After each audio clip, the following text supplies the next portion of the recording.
Assalomu alaykum. Sizlarga bugun qisqacha Bugatti'ni motorini ko'rsatmoqchiman korobkasi bilan birga.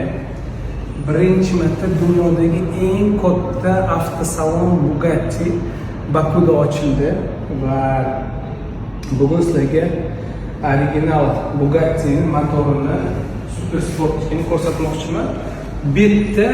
Birinchi marta 8 ta turbina o'rnatilgan dvigatelni ko'rib turishim, hali bunaqasini ko'rmagan edim. Juda ham ko'p karbon elementlar ishlatilgan.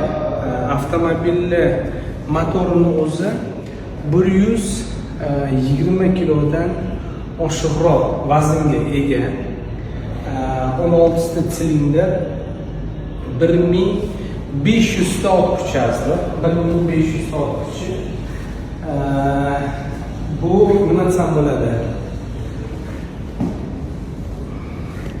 Bunaqa motor menimcha